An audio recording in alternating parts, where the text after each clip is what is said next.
days of long ago, created by the cosmic legends of the universe.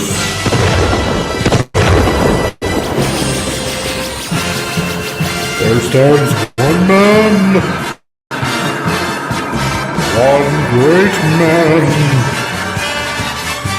a man dedicated to preserving all that is good in pop culture. Loved by few, hated by many.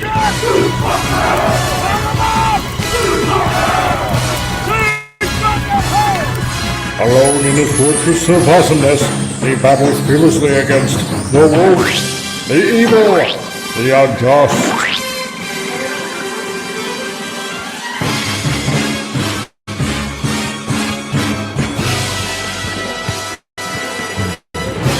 To right that which is wrong, to stand for justice, to serve all mankind.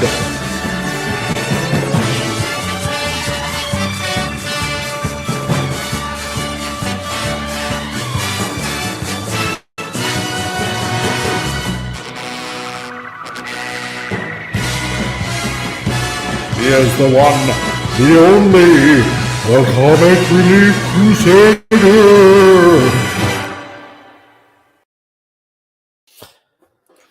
Hey guys, hello and welcome to everybody on YouTube and Rumble. I am the Comic Relief Crusader and you have entered Titillating Tuesdays. And I want to welcome everybody that has dropped in so far, like Lenrod. Hello Lenrod, how's it going? And to anybody else that might be listening over at Rumble, I don't see anybody in the chat just yet, but I'm sure that they're there because somebody is watching right now. And hail to you, good sir or madam, whoever you are, or other corporeal life forms that might be out there. Yeah, so wacky week so far, and I suppose everybody is just catching up to drop in, but we do have somebody here, and that in second chair is this guy. If you're blue and you don't know where to go to, why don't you go where fashion sits? And hello, Pop Culture Republic. How's it going? Right on your wrist. I'm doing pretty good, man. Awesome. And a third chair, just making it just in the nick of time, is Buddy Cole. Kids in the Hall fans will get that one. Yes, Oh, okay. I did get that one. I was just thinking, I was like, oh, awesome. We have a Kids in the Hall right now, so... Yeah, made it last minute. So I apologize if the delay. Had to reboot the entire system. You know, computer fun Goodness. stuff. Oh, Always yes. fun. Yes. I know, Our it's computers been so here. much fun. Oh, joy. I know. They're just marvelous. Just simply Yep. marvelous. God, I know. I just had to clean my system as well because I hadn't done it in like I don't know how many months and whatnot. And Mhm. of course, it logs you out of everything, and Yeah. then then you have to like relog into everything, and I was like, oh my god, this is such a pain in the ass right Mhm. now. Damn it! It forgets Stupid all your computer. preferences and asks you, hey, what microphone do you want to use? You have like 5 of them. Yeah, exactly, right? Like, oh god. Exactly, right? So freaking stupid computers. So hail Lenrod, how's it going, dude? I'm glad that you're in the chat. So far so good. Oh my god. Okay. So how's everybody's weekend? I'm going pretty well so far. Yeah? You Yeah. Weather's turning nice. It's all good. Nice. Nice. Yeah. Nice. And Foggy, how's your weekend been going? Busy. You know, trying to go through thousands of photos to choose what to put in the book. So I'm like, oh, so many pictures. Oh no. Oh goodness. Yes, Oh, I know. What a good problem to have, though. It's like, I have too many problems, too many photos instead of too few photos. Yeah. Yeah, exactly. precisely it. Oh my god. Well, Yeah. let's see. As we're waiting for Teague or anybody else that might be dropping in, because I did put an emergency clarion call to anybody that might want to join. Let's see. And Lenrod, yeah, doing good here. Dreamcast is very close to completion and a new song in the works. Ooh. Ah. Really? You got a Oh. Dreamcast? My dream is to have a Dreamcast someday. Oh, so many good games. Wow. Oh, that's cool. I Huh. like that. Yeah, well, I guess while we're waiting for anybody else that might be showing up, and of course I have a train. Wow, that's the train's come by to drop somebody off. I know, right? Yeah, exactly. Watch. You hear the horn of the train and then somebody pops in just at the same time. Okay, well then might as well just get into the super news of the week. So here we go. Oh boy. I What is in know, store right? for us now? Exactly.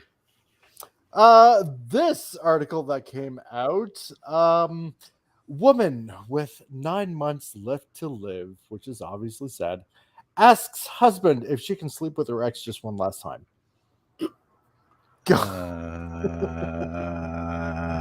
Yeah. Yeah.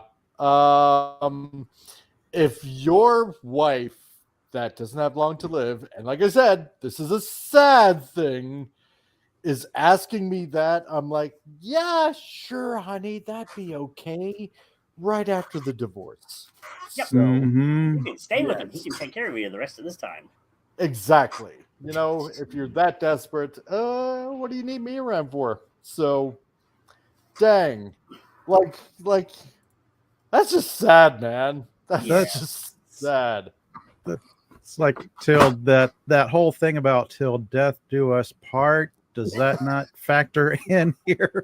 You'd think, I mean, right? it's sad, but goodness, Yeah, it's like, then what has your whole come marriage been on. based on?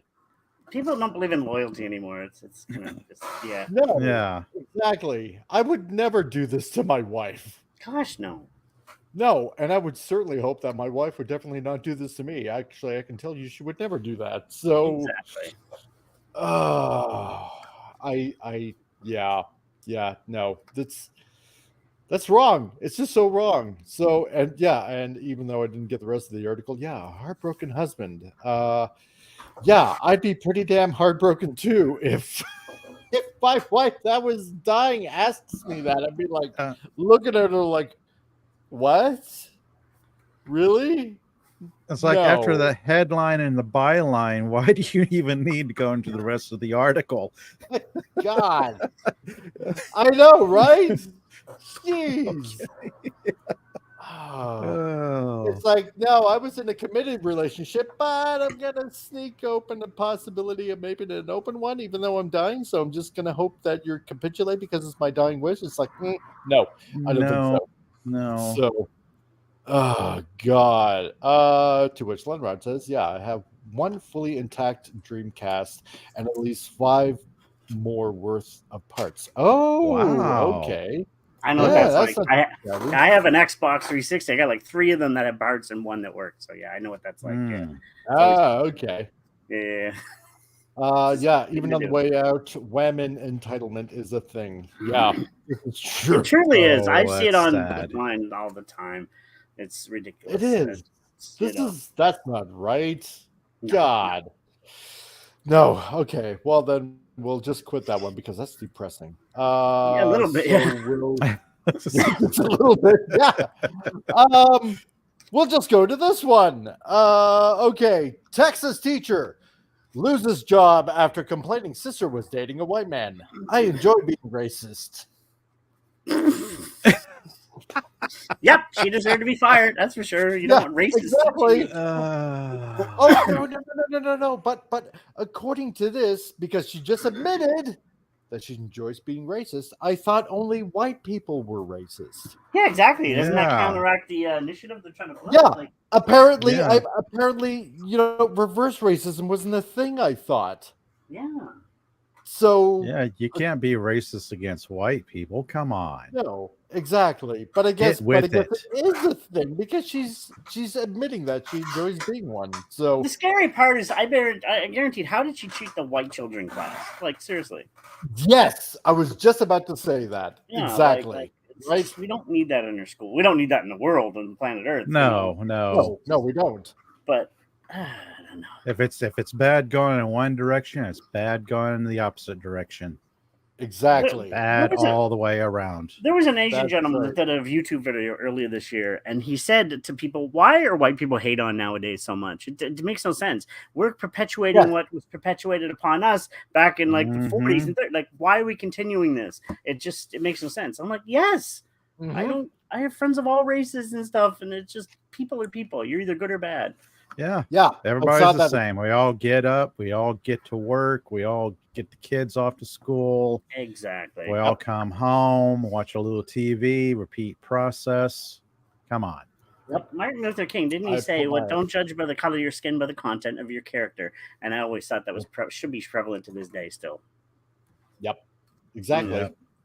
So, but yeah, no, you bring up a really good point. You know, like how does she treat the other ethnicities Yeah. in the classroom? You know, is she because that brings everything up as suspect now.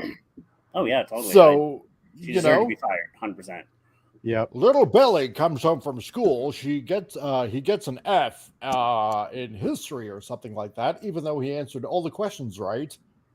Okay. Another person, if I may say quickly, I taught I taught kindergarten for a couple of years as an assistant, and like I've had children of all colors there. And there was one young mulatto girl. She actually asked for more homework, and I used to say, I'd ask the main teacher, I said, "You mind if I give her more homework?" And I found out years later that she excelled because I'm thinking I'd like to have a thing to do. It's help everybody. I don't care your color, whatever. She was always wanting to do more. I'm like, all right, kiddo, here you go. And I did it, and it's like, yeah, like just let the kid be the kids and treat them all the same. And I don't understand racism. It makes no sense. Just exactly. No, it's stupid. And like what I said before, I mean, it's not even really like.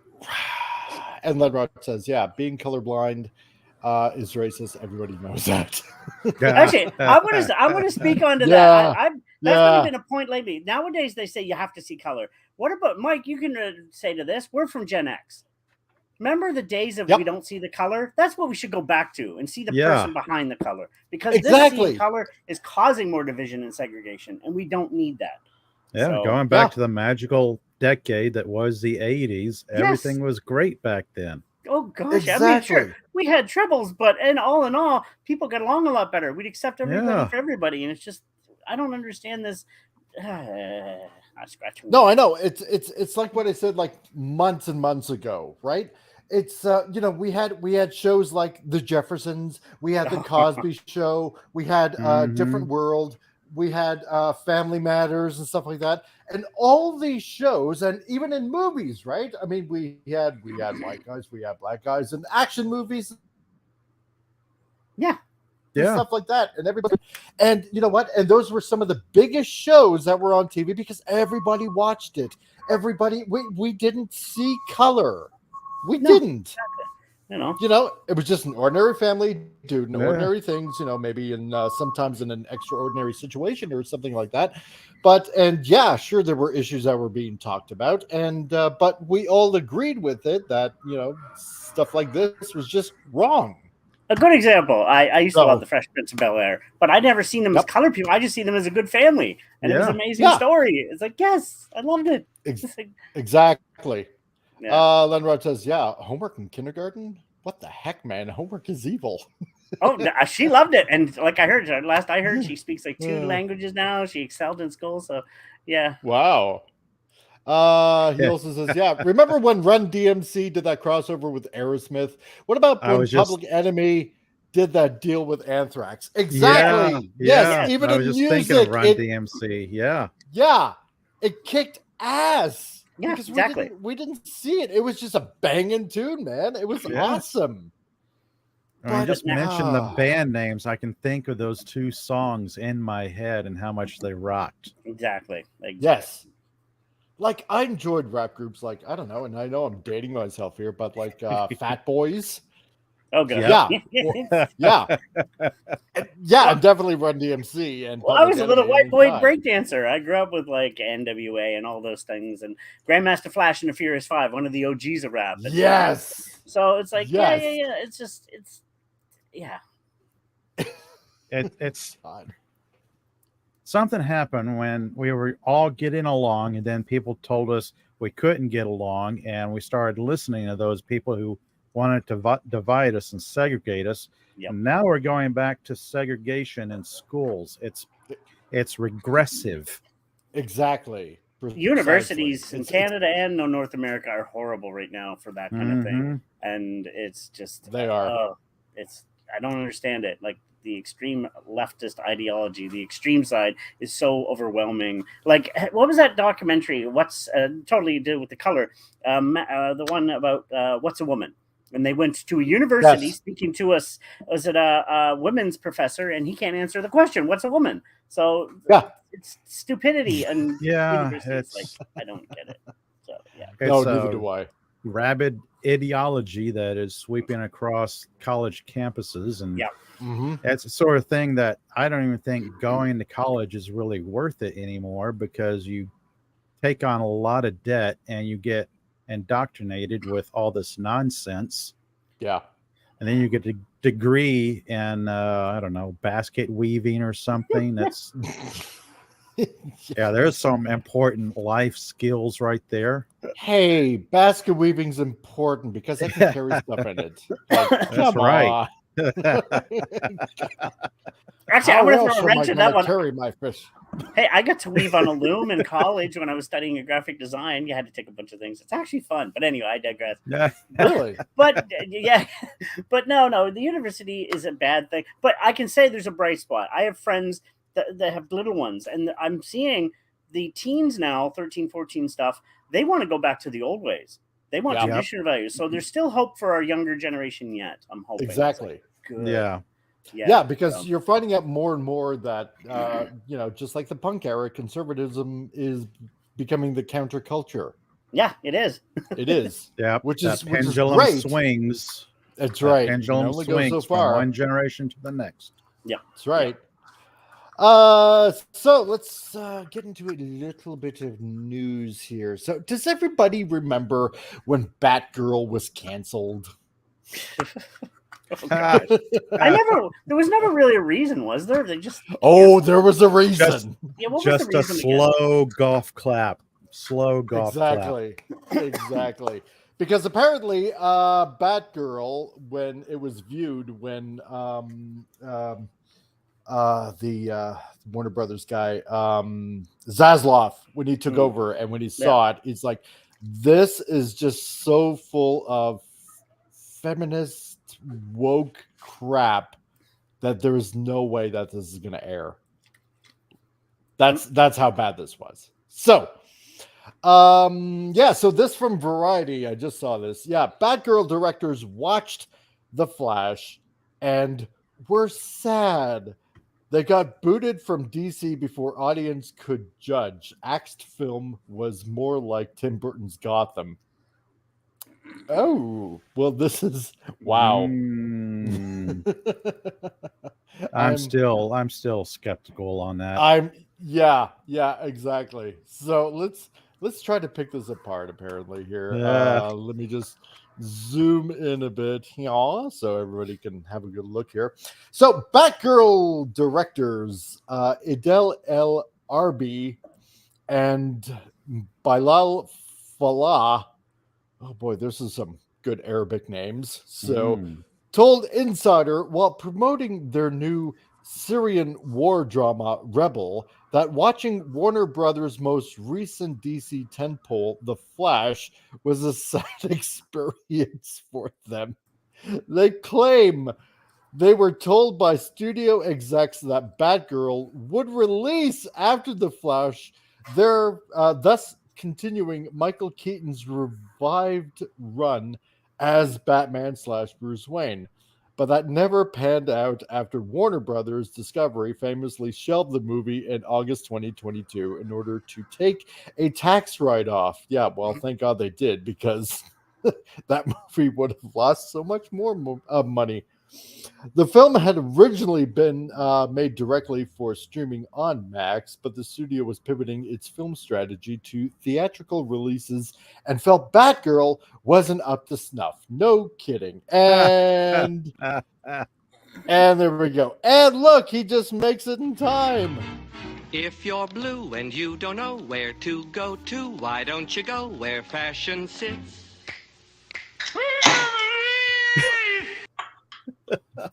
I can't read, pal. I can't read, pal. Okay. That's okay. That's why I'm reading it. Hi, I'm at my mom's house. I'm actually in the I'm sitting in the room I grew up in doing this on my earbuds. Memories. Your room. Yeah. Piece the corners of my I wonder if I have my own YouTube here that I can pull up. Your mother sent you to your room, and you've been a bad boy, and you're huddling in the corner right now as we're speaking, aren't you? I'm huddling in the corner because I'm at my mother's house, and I went to my room because, boy, I know what it's like to be in there. She's nice and all, but you know, moms. Oh, well, yeah. Everybody do me a favor and hit the like and subscribe. If we get up to 25 likes, Admiral Teague automatically gets booted from the show. So, I mean, you know, you're only spiting yourself here. You're only spiting yourselves. Leonard says, yeah, too many kids being brainwashed into thinking they need college, but when they go and have no idea why they're admitting, thus get degrees in random junk instead of something useful. Yeah, exactly. Lenrod's right. Like gender studies or something like that. Yeah. Where are you going to use that in real life? No, but you know what? I will say this. Colleges should be held into account a lot more than they are. Why are the people take it? What happened to me was I had a regular college degree that I paid for. And then I found out about this weird, educational opportunity in Florida. Beware of any educational opportunities in Florida. But it was like supposed to be like a law school. And when you got out, you'd have your own set of like legal tools. And they were just like grabbing people. Well, they misrepresented themselves. And while I was there, they got called out by a U.S. News and World Report for lying about their tuition. So I found out while I was there, I was in for like 6 times what I thought I was going to pay. I had relocated to another state, and I was supposed to be learning how to be a lawyer, which, going on your own volition and personality, I think we all know I'd be good at chasing ambulances, right? Just not waterfalls. Yeah, sure. But honestly, I shouldn't be the smartest person in a room in a law school, and there's colleges in Florida that have no right to be colleges. Accreditation for a college is a little too easy. It should be stricter. And while it should be fine to take some credits in African American studies, you want to see an African American studies major, follow the presidential campaign of Cornel West. That in reading is generally a prerequisite for becoming a lawyer and stuff like that. So let me put it this way: if I had made it through law school and I had more free time, I might have taken studies of all other cultures to become a more well-rounded person and represent different people. If I practiced in Florida, maybe I would have learned how to speak Spanish. If I practiced in New York, it would be equally useful. But we've taken the usefulness out of college. And my mother was talking about seeing her doctor. I'm like, was he American? She's like, no. I'm like, yeah, because being a doctor in this country is like a $4 million risk that you're smart enough to pull it off. There you go. So apparently the Batgirl movie was supposed to come after the Flash, but that was axed because it was just so bad apparently. And they were gonna directly stream it on Max. I suppose that's probably the first that I've heard of, but dang. The reason why it wasn't up to snuff because apparently, according to a lot of executives, it was just full of feminist bullcrap and tons of woke ideology, and somebody, especially Zaslav, knew it was going to be a loser of a movie, so that's why the whole thing was axed. Well, I asked you this: why is this Batgirl? Yeah, Batgirl. Why didn't you see and that? Batgirl is supposed to be? That was supposedly a little better than the Flash too. Yeah. Yeah. Anyway, that's the rumor, Foggy. right? Go ahead, Foggy. No, I'm just saying, was it any worse than what the Flash ended up being? Like, I don't know. I never actually. Well, I tried watching the Flash a few days ago. Yeah. And I got 10 minutes into it and just shut it off and went to something else. I got a laugh out of it. I couldn't stand it. I could not take it. I may go back when I have absolutely nothing better to do. The Michael Keaton stuff was cool. I will say that. It was like, oh, wow, that's, some retro stuff. And by the way, just a heads up, Blue Beetle is going to be streaming on the 26th of this month. It's already coming to Well, it failed that hard. Yeah. It failed that. Yeah. It's really weird that they've created this incentive now. And it really, the first time it happened was Love and Thunder. It's like, nah, after what happened to Wakanda, this movie will be on Disney Plus in 6 weeks. Why would I bother taking my whole family to see what we watch in the house? Yep. Or if you're me, why would I bother taking me to the? Yeah. Exactly. I'm just waiting to see what will happen with Aqua Dude Bro. No, the sad part I liked the first film though. I think Jason does a good job, and the role is just now I feel bad for he's still got what's her name there in it, and she originally there was a rumor they were going to replace her, but they decided not to. They just cut her to 10 minutes, but I don't even want her in it. Exactly. Yeah, no, exactly. They can't save it, and this is going to be the movie that's going to be exiting the whole DCU. Yeah, and I feel bad for Jason. So I do actually. Yeah. So they continued. Adele continued. We watched it and we were sad. he told the Insider of watching The Flash. We love director Andy Muschietti and his sister Barbara, who produced the movie. But when we watched it, we felt we could have been part of the whole thing. We didn't get the chance to show Batgirl to the world and let the audience judge for themselves, because the whole audience really is our ultimate boss. And we should be the deciders of if something is good or bad, or if something should be seen or not. Well, that almost sounds kind of true, but then again, it's the executives that get to axe it and not you guys. You know what? If that rings true, because like he says, because the audience is really our ultimate boss. Okay. little watchword. Little watchword here. There's an interesting thing about this is they're saying let people vote with their wallets, where the executives are looking at this and thinking, oh no, the audience will vote with their wallets. And I just want to say hi to John Rendell and Stark of Iron, who just dropped by. Hail on my way. Hello. Hail, Stark. How's it going?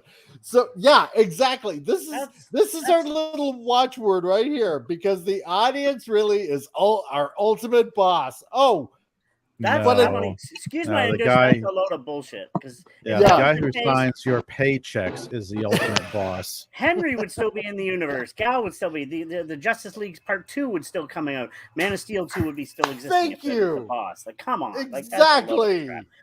We'd have the best. I know, right? So because remember Lucasfilm calling everybody out. Oh, you're just racist if you don't like this or don't like that, or you're this or you're that. Like, how many times have we Gina Carano cough?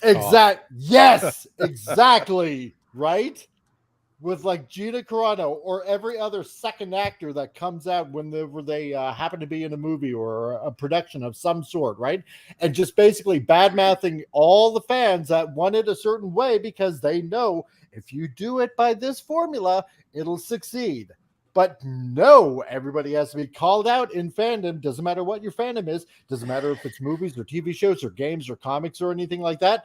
Gee, I remember some sort of extremely redheaded, glasses-wearing kind of woman that's like, if you don't like my politics, don't buy my book. Oh, gee, so if they're ultimately the boss, shouldn't you be doing what they're suggesting you do? Right. Yeah, right. I don't believe that 1 second. And you guys are totally right. Yeah, it smells of bull crap. Yeah. Bull crap. You don't listen to us. You just want to put what you want in your movies and then tell us we have to like it. And if we don't like it, you're then you're a bigot or you're a homophobe. It's your fault. Shut up. Exactly. Well, I mean, let's be clear. I was all those things before, but yeah, all right, fine. Yeah. Exactly. By the way, you have a new subscriber. It's my mom. Don't say her name. Oh, okay. Hello. Yeah, I just figured that she would also enjoy these updates. She was being very unwoke before. It was hilarious. Well then. She's got a few opinions. Oh, I'm sure she does. Oh, yeah. Mom is always right. Exactly. If mama ain't happy, ain't nobody happy. Mm-hmm. Yeah. I'd have to say when she picked her favorite, she was right. Yeah, exactly. So he goes on to say, our movie was very different than The Flash. Adil added, that has a big fantasy component. Ours was more grounded, more like Tim Burton's Gotham City. Like, I can believe that some elements of the movie were okay. Yes, I'm sure that there was, like the look of Gotham City, the way Gotham City should be. Well, that's a tough question, right? Because maybe the best Gotham City, arguably, and this is going to sound insane because the movie's not that good, but maybe the best Gotham City, and is the standard the animated series on this? Yeah, because if that's the standard, the best Gotham City might honestly be kooky Gotham City and bad Batman and Robin, because it's really that's the one with the most city in it. Schumacher Gotham. I hate to say it, but like when they're ice skating around, that does look like Gotham City. I mean, there's a million other problems with that city, but they nailed something of a lot of people's feeling of what Gotham was. And I'd say the obverse is in Batman versus Superman, at the beginning of the movie, doesn't Batman drive from Gotham to Metropolis? Something like that, I think. And we can't tell because it all looks like the middle of Sheboygan, just some like bunch of strip malls. He's driving by brutalist architecture. Both cities are ugly as shit and have nothing distinctive. Both cities have 80-year cinematic histories. The wasted opportunity. They could have filmed one part in Detroit, one part in Manhattan. Yeah. Just right off the bat. Because I think the Gotham City is supposed to be like Chicago and Detroit mixed together. Something like that. Whereas Metropolis might be New York.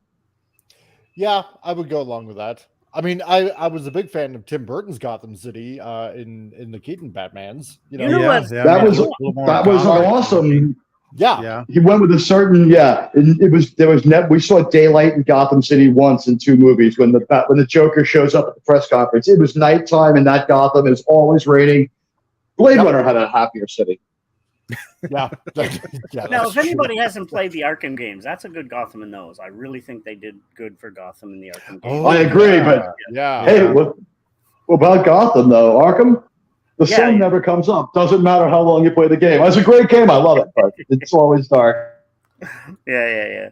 True. So, Bilal called the shoving of Batgirl the biggest disappointment of our careers, adding, as a fanboy, just to be in the presence of Keaton as Batman, that's just a privilege and an honor, but it's a bittersweet feeling. Well, you know what they're doing is they're reselling the movie and seeing if there's an appetite to create Batgirl, because what people know is that The Flash failed, but this tested like 20% higher. Like people were much more into what they were able to see of Batgirl than any part of The Flash. Yeah. And part of that might have just been, and at this point, have anyone seen the movie enough to be able to say, beyond Ezra Miller, it still would have failed if Ezra Miller was like a model citizen? If he was Tom Holland, it would have failed. Are people ready to say that now, right? About the story? I don't know. Okay. I haven't seen The Flash all the way through. And I did. I can't stand Ezra Miller, so. But Batgirl has a unique opportunity, right? She's not Batwoman. She's not. She's Batgirl, right? True. So that's a plus right there. Number 2 is she's much closer to the Batman we know and has been in other Batman movies, yet she's not Batman. Yeah. Right? we can mess around with her and make her Latino and stuff like that without really making anybody's like head explode like J.J. Abrams' Superman vision would have made people's heads explode. So like I don't feel bad about like taking a chance on like making a Batgirl movie again. And if they were to just try to have fun with it, it might be great. But that movie looked like it wasn't gonna fly. It wasn't gonna fly. But they just got a chance to make half a movie. They could look at what they got wrong or what people hated. You know, make her more heroic, make her cooler, whatever it might be. Don't make her too much of a girl boss. Let her lose a little. Yeah. That one has a better opportunity to succeed. Yeah. Which version of Batgirl are we going to get, though? Are we going to get the one from the comic books, the one from the previous movies, or the one they're trying to promote with this failed Batgirl? Because that's the thing. If that's the lesson they take away, we're set, right? We need to go with a Batgirl who's likable. They can change a lot of traits as long as she's likable. Yeah. No. Well, if they stuck to lore, if they stuck to lore, she's Barbara blonde. Gordon. Yeah. Well, you know, we've already seen them break from that, right? Barbara Gordon in '66 had dark hair. We don't have to care about that too much, right? Because they're going to meat shield their story. They're afraid it's modern Hollywood. You know, the bad guy will be white. That'll make up for it. Twice now they've given us somebody who isn't Iris West. CW's Flash. We don't have a lore accurate or canon accurate Iris West. The Flash movie, we didn't have a accurate Iris West, so they don't care about lore or canon or anything pertaining to the comic books. Was what comic book fans want. We want to see the characters come off the page on TV or big screen. Exactly. I don't know. Isn't the new expectation simply that the movie comes out and entertains you without harming everything else? I think it's honestly harm reduction. If they make a Batgirl movie that doesn't fuck up Batman. Yeah, but they're going to probably find some sort of way because, I mean, you know, just look at the current climate that we're in, right? They never, I mean, like looking back into what he said, right? That basically, ultimately, our audience is our, you know, ultimate boss, right? And every chance that they get, they frig it up all the time. I have neurons on my payroll. Well, that's why I'm saying, like, we can't trust anything they say. James Cameron says a lot of things too, right? Like, I cut 20 minutes of gun battles because we glorify guns. Your movie was still 4 hours long. There was plenty of shooting in it, buddy. You just like, we know he was just playing the game. So like, these people have to play a game, and I guess, you know, it's like it's our job to read the tea leaves. The tea leaves look how they look, but I'm just saying, like, if they leaned into what happened with the other Batgirl, they're like, what were the things people liked? Well, she was, you know, likable. She had a sense of justice. She didn't like do immoral things. Like, we didn't accidentally make her a liar. Yeah. Like, let's keep that. Like, what did people hate? Like, it was a little dull when they had the wrong bad guy. Or it was a little dull, but the bad guy was stealing the movie. So like, we should lean into him more because Brendan Fraser's really on the comeback trail. I'm like, let's do this, and that movie could work, even if she's like like Latino or whatever else. Like, if it wasn't Rachel Ziegler, any Latino will do. Well, lore is important. Canon is important. Yes. I mean, if you stray away from lore and canon, the established characters that came before, then you get Doctor Who, you get New Trek, you get new Star Wars. See, if New Trek had been what they said, though, one ship, and we just don't worry about everything else, we would be able to kind of shake it off. It's their assault on the older stuff. Like, I don't expect a comic book movie to entertain anymore. I think it's almost become unrealistic. Wow. Well, here's the thing. The directing duo reinstated that despite Batgirl being axed, they would still direct. Besides Batgirl being ass. Yeah, being ass. I heard it was ass, too. By the way, none of these movies did well. I'm going to recant on that statement. Now put the thing back where it came from, or so help me! You know, So this was only the best of a bunch of bad movies, right? Shazam did better. Like, that was Shazam did best. This was next best, and then least worst. Most worst was. They would still direct her another DC 10-pole under new bosses James Gunn and Peter Safran if given the chance. So there's still a feeling of unfinished business. Bilal said. So our love for DC, Batman, Batgirl, Gotham City, it's so big as fans. Oh, here we go again. As fans, we could never say no to another project, Adil added. If we got another chance to be part of it, we'd do it. We didn't get our day in court. We still want to make our case. Yeah. And that's like the least objectionable thing she said, actually. Like, we believe in our movie and we want to make it. You know what? All right. Yeah. You wanted to make it once. I'm not saying that the movie would have been good. Like I said, what did we find out? The movie that rated highest was still Shazam, right? And that was Shazam 2. Or was it Black Adam? Black Adam rated highest. And that was a disaster, right? Yes. Mm-hmm. I'm pretty sure. Then the next highest rated was Batgirl. So, like, it was not as good as a trash fire. Then the next highest rated was The Flash, which was an absolute, not even burning, smoldering garbage, but an absolute outright, fully engulfed dumpster of fire.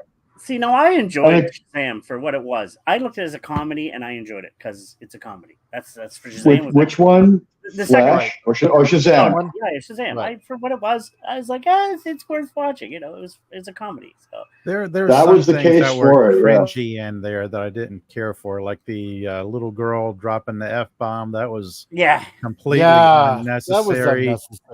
That was just took me right out of the movie. Why is there an F-bomb in your fun for everyone family movie anyway? So this was an R-rated, or what was it, PG-13, one F-bomb? I think so. I can't quite remember. We've got to take that one out. As much as the first one. I think the first one is infinitely more enjoyable. Oh, yes, yeah. Am I being too nanny state if I say we need something between PG-13 and NC-17, like PG-13A? Or PG-13B? Hey, like PG-13A, it's violent. PG-13B, there's foul language and sex. Yeah. I don't know. Yeah. Because then you could have like PG-13, both A and B, PG-13, just A. You know what I mean? Well, a little more flexibility. Well, that ties in with one of my favorite movies that represents. They did similar to this. Remember, a movie that was done that was never released, but then it got pushed and then it got released is Deadpool. Remember, they sold it, they made it, and then now it was out. And then Ryan stepped in, started doing and pushing it, and then that's what they seem to be trying to do here. Let's push it. It's been made. Let's push. Come on. But I'm sorry. Well, that's his greatest talent. Yeah. Like Deadpool was brilliant. He's really good at promoting. That part, in my opinion. I love Deadpool. But this is a different type of film. But still, that's what they're trying to do. The same thing. Like, let's shop it and see if we can sell it out. But I'm like Deadpool. Because they sold it once already.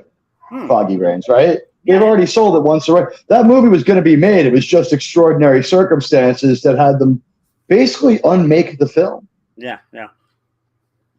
I think what they're probably trying to do here is the same thing that they did with the Snyder Cut from the Whedon Cut, is like trying to plant these things out there, possibly saying, "Hey, we got a Batgirl movie. Do you want to see it? You want to see it? You want to see it? Yeah, stream it. Yeah, stream it. I got a question. What people say about it. Maybe they'll go a little bit further and say, "Oh, look at this director's cut of Batgirl that all the stuff the directors really wanted in there." Yeah, exactly. Won't that be fun? Oh yeah, that's right. You know what the weird thing though about the Snyder Cut is this. It's so different, the Snyder Cut. I would ask if people can even remember which one's in which. When the Snyder Cut, at the end of the movie, when they look out over the planet, what do they see? Can anybody tell me what the planet looks like? What state it's in? It's at the end of the Snyder Cut as opposed to the Whedon Cut? Oh, I'm trying to remember. I don't even remember. I've seen them both once and honestly didn't really care for either one of them. In which movie does Wonder Woman say Kal-El no like it's to a baby? And which movie does she say Kal-El no like she's talking to an adult that fails on both attempts? Which, see, it's kind of what happens is Justice League and Justice League have gotten really mixed up together. It's just to give you some context, at the end of Zack Snyder's Justice League, when they look out over the planet, it's a burning wasteland of fire and slag, and like it's been. And in Justice League, when they look out over the planet at the end of the movie, there's a battlefield area that's messed up, but most of the planet's lush green and growing, and it looks like hope will return. Like it's little things like that, and people want to give the credit for all the good to Snyder, and I'm saying like we got 2 imperfect movies there. And only the one from Whedon is canon.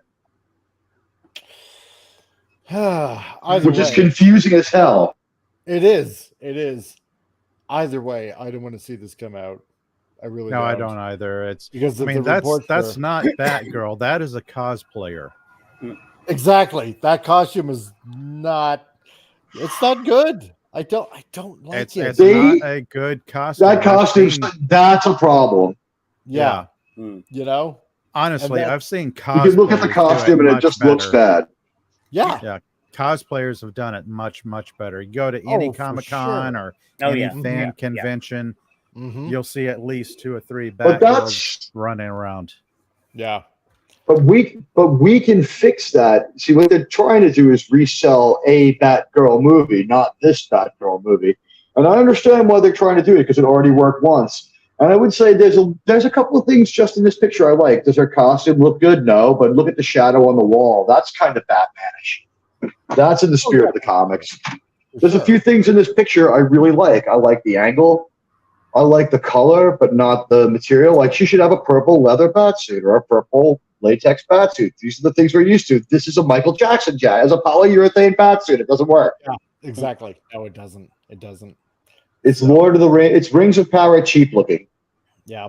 No.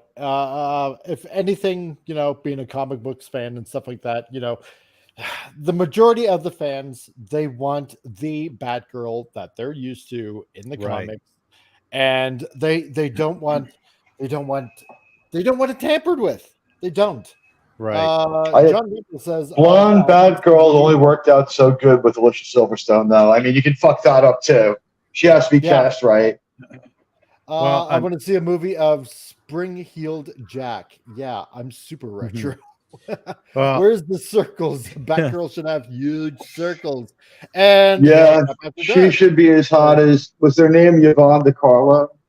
No, it's Yvonne Craig, right? I think so. Yes. Oh, and yes, and she's in an episode of Star. And Goatfather was there, and then he popped away. Okay. Now, I think another example you could point to is Iron Man in the MCU. Yeah. People got excited about that. You had new audiences flocking to comic book stores, looking for Iron Man comic books. Where's the new Iron Man comic books? And they find, what do they find on the shelves? They find Ironheart. God. Yeah. So, exactly. Again, moving away from lore and canon has to be fair, consequences. You're right, but to be fair, and they didn't move away from the lore so much as they just kind of made a bad copy of their original character and then swapped a few traits, right? Yeah. Like the Ironheart comics are probably true to the lore of Ironheart. It's just that the lore of Ironheart is a little hard to buy.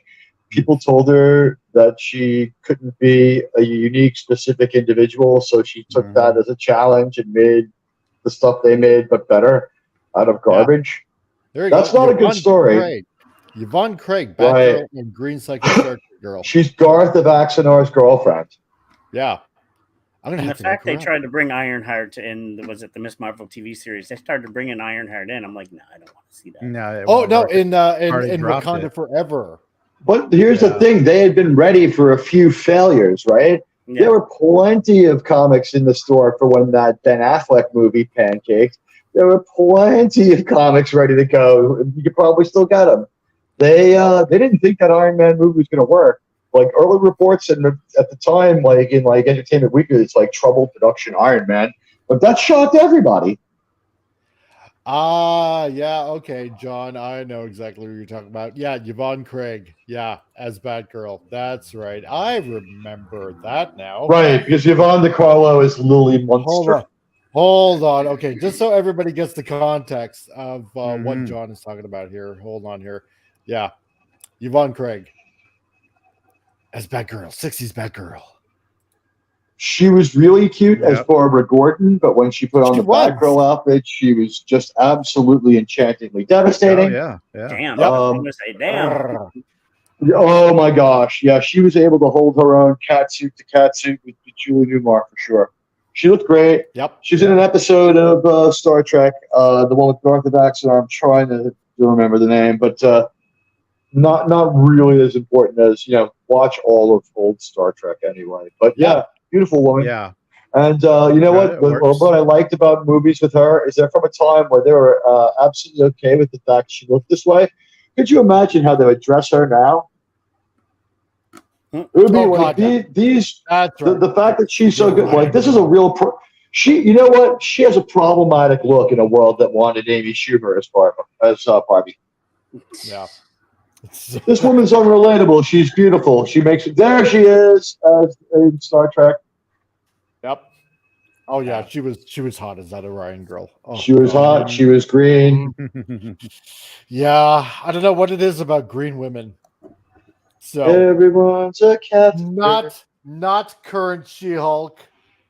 Not current She-Hulk. Hey, she's still not bad looking. You can't say she's still not bad looking. Well, no, she's not bad looking, but it was just animated badly. I'm sorry. The rest of it is bad. I will say this: they did green better on her 57 years ago than we're seeing on Hera in that Ahsoka show.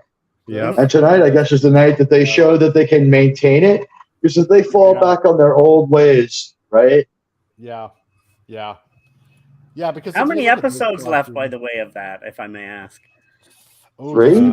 This is 5, so 4 including tonight's. Oh, okay. 4 including tonight's. I'm waiting till it's done until I watch it, so that'll be big. Because we were at 4, so then 5 is in episode 6, 7, and 8. We're at the halfway point.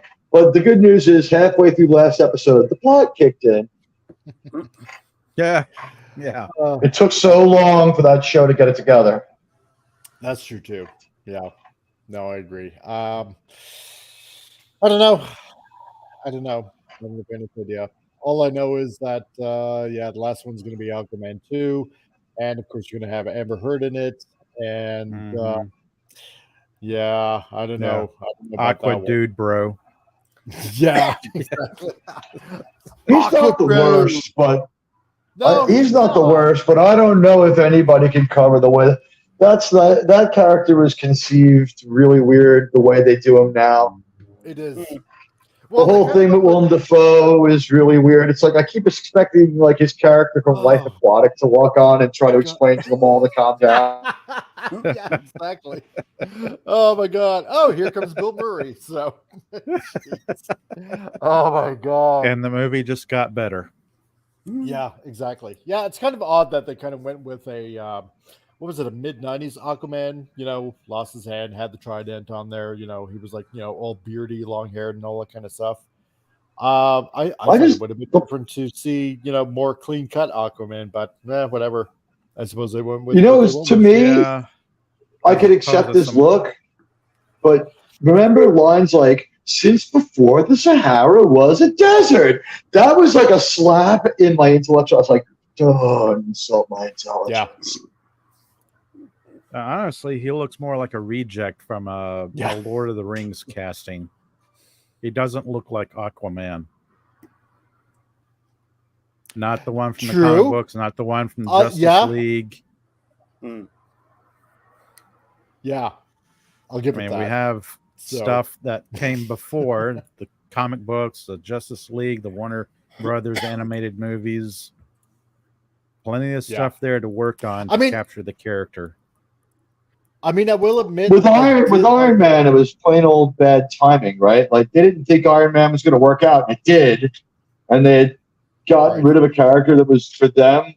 Like until Robert Downey Jr. does what he does, Iron Man is like, the bottom shelf Fleischmann's vodka of the superhero world.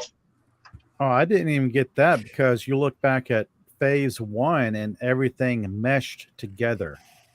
Yes. Iron Man kicked it off. Everything worked together. They had a game plan there. They had because here's goals. the thing for when you think of characters, like you think of one. We scrapped 2 Hulk movies on the way, though. I mean, it didn't go that well. We scrapped an Elektra movie. We scrapped 2 different origins of the Hulk. Yeah, but the thing is, like there were problems. Ed Norton's movie is part of the MCU. It is actually connected. Yeah. They did bring back Liv Tyler or something for a minute to show that it's connected, but like we haven't seen the people from that world in forever. No, and they seem committed to never making a standalone Hulk movie. And the closest thing we got in She-Hulk, what do we find out? He's an idiot and his son's a douchebag with a bad haircut. Actually, who played Thunderbolt Ross in the that one? Who was Thunderbolt Ross? It was Sam Elliott in the Ang Lee one that we forget happened. Yeah. The one that was supposed to be the Hulk. Remember though, that was supposed to be canon. You know, they didn't make that movie for fun. Because he came back actually in some of the films past too. I think he was there. Yeah. I think only Lou Ferrigno's in every iteration of the Hulk up till now. Which is awesome, actually. It is actually awesome, and we love you, Lou. Oh yeah, big time. Yep. Yeah, true. I'm trying to think what his name was. Friggin' God, why can't I remember his name? I know. Oh, are you trying to figure out Mr. McGay is? Oh, yes, William Hurt. William Hurt. Yeah, that's who it was. No, because here's the thing: for years, X-Men were dominant in Marvel, right? And Avengers were starting to become like second tier. And of course, because at the time Fox owned all the Marvel mutants, they couldn't use any of them. So, and a lot of investors were like, Fox or Sony? Fox. Fox. Oh yeah. So Fox Sony had. So Fox had. So Sony has only Spider-Man and Venom, I guess. Right. Yeah. And so, they got basically the Spider-Verse, so to speak, right? Yep. So investors were very leery of wanting to invest in basically what they viewed as kind of like second-tier characters, but they made it work. And that's why, everything worked out as well as it did. Exactly. So, but they were smart. Because those movies, a couple of those movies really imploded. Could you imagine if that Ben Affleck movie with his ex-wife had been like a Superman movie? Imagine if that had imploded.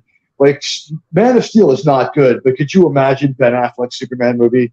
He was good in Hollywood land, but they just the writing in that movie, there's a Daredevil, just so bad. Yeah, I think so. And who was the Kingpin in that? Oh God, that's a good question. Bernie Mac. Yeah. Right, the late. Yeah, he passed away, right? Yeah, he did. Mm-hmm. Michael Clark Duncan? Yes. Yeah. God, he was good. Man, he was really good. His performance in that movie was actually okay. It was everything else that happened in the movie that kind of sucked. And the Elektra movie was actually outright an assault on the senses. Yeah. And I would say... I'll say this now. Watch the Daredevil director's cut. It actually changes the film a bit. Really? Cut. Yeah, it does. That's interesting. Well, the moments where we see his echolocation and stuff are good, and there's some shit in there here and there, but it's like he just wasn't meant for that role, and that script just like it needed one more once-over. Maybe the director's cut did it. Well, we're going to see them in Deadpool, supposedly. So, yeah, it's going to be very interesting. He's going to get together with his ex-wife. That's good for him. He's like, I don't have to pay as much alimony this year. She works. Yeah. I can prove it. I can prove she works. And Hail Titan that just dropped in the chat as well. So how's it going, dude?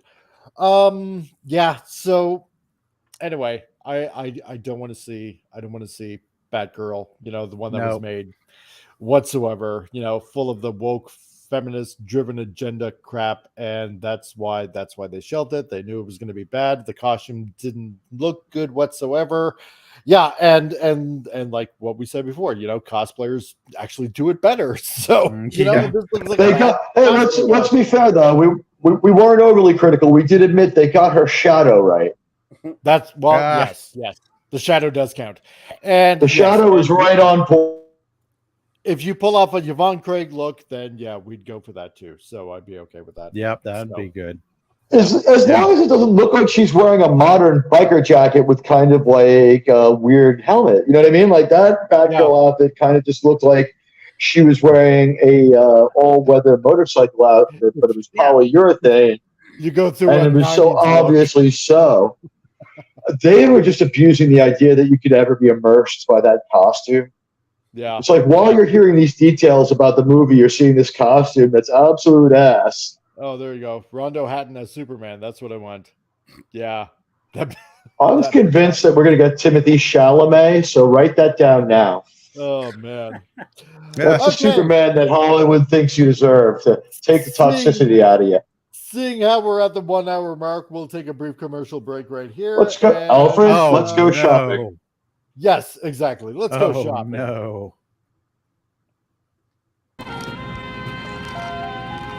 Love is in the air at Omega Mart. Romantic dinner in a can, back in stock. Spoil your special someone for just $4.99. That's true love. That's Omega Mart.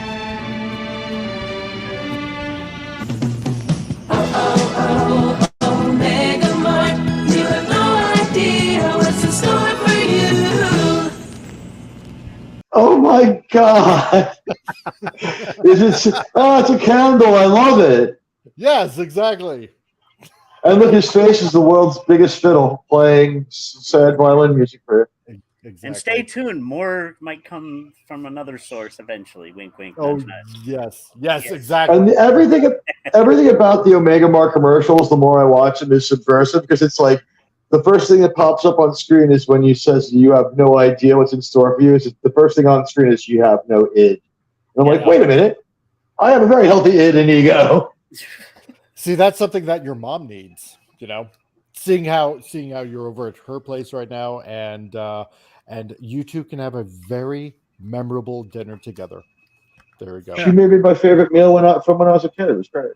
Yeah, exactly. Right. Cool. Everything gelled. Yeah.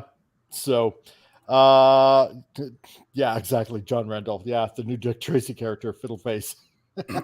I'm sorry, guys. I can't interact I can't see or interact with the chat. I just want to say that. So I say hello to all of you, and I love you all, but I can't. The computer here is from 2006, but it works. Dude, John, I was thinking probably more of the supervillains from The Tick. So, because that show was awesome on Fox. That was. Yeah. Watch the Venture Brothers. Yeah. Watch the. Yeah. Great. Yeah. Did you see the Amazon? I think it was Amazon remake of The Tick, 2 seasons. Oh God, I know. That was pretty good. There's been four different tries at this point, right? We've tried The Tick 4 times, but the most enduring version is the allusion to it. It's Venture Brothers is The Tick, right? It coexists. It's the same people. Does it? I'm not sure. I don't know. They're using so many terms from The Tick in Venture Brothers. Like, for instance, when you're a hero, you get designated in a kind of villain, and they're your arch villain. And they say things like, "Listen, so and so is my arch. He's arching me right now." And then, if you vanquish the arch villain, right? Then, the people from the superhero certification board will come to you and reassign you a new arch nemesis who is more powerful. And you get the Venture Brothers is great. If anybody in the chat's seen it, help me out here, guys. Is the Venture Brothers? It's by the Tick people. They use the same terminology, and it seems like there's a certification board. Probably. The Titan says Hollywood's problem has always been their ego. They don't care about the source material. They push what they want you to push. Yeah, exactly. Yep. And because what we mentioned in the article, these directors are saying, "Oh yeah, no, the audience has always been our ultimate boss." Yeah, pure and utter drivel and bullshit. Yeah.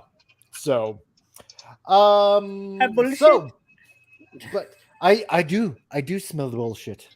I do. I very much do. So, yeah. Okay. That's just lazy writing. But there's actually a little bit of good news that I'm going to share from actor Mads Mikkelsen. So, yes. All right. As I home in on this, by the way, there's someone named Christopher McCulloch who's involved with both The Tick and the Venture Brothers. So there's some overlap. Okay. Yeah. Well, Venture Brothers. It seems like it's a spin-off of a spin-off of the. What happened was there's some kind of Tick spin-off, And the Venture Brothers spun off from that, but the Tick spin-off doesn't last, neither does the Tick. So the Venture Brothers is just like vestigely somehow related. Right. Okay.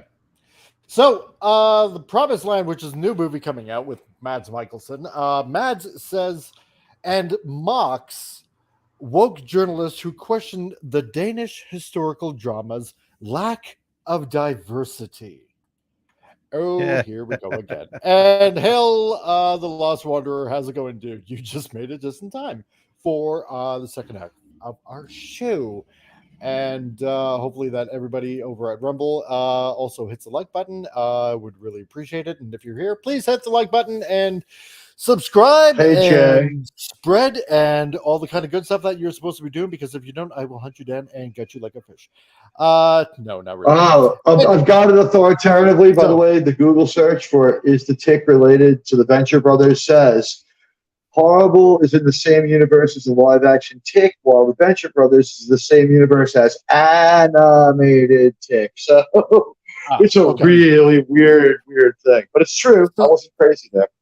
So, Mads Mikkelsen, yes, during a recent press appearance in promotion of his upcoming starring role in The Promised Land, actor Mads Mikkelsen mocked a journalist's attempt to gotcha him, and director Nicolas Arcel with a disingenuous question about the film's lack of diversity. Because everything nowadays, because remember how way back when we were talking about the Oscars and about how much to even qualify to get for an Oscar, they had to have what was it? Basically paraplegic people. They had to have people of color, predominant people. The more they perceived that you were representing people. Yes. Yeah. Yes. The greater their perception of what they considered representation. So, in other words, that James Franco movie where he cuts off his hand, because he ends the movie handicapped, maybe we could still make it, but he's not minority enough. Exactly. So, in an exchange between the Indiana Jones and the Dollar Disney actor, which he shouldn't have been in because I feel really bad for him about that, and the currently unidentified reporter, took place amidst a press conference for the 18th century Danish historical drama held at the recent Venice International Film Festival. Pressed by the reporter, this is a cast and Danish production which is entirely Nordic.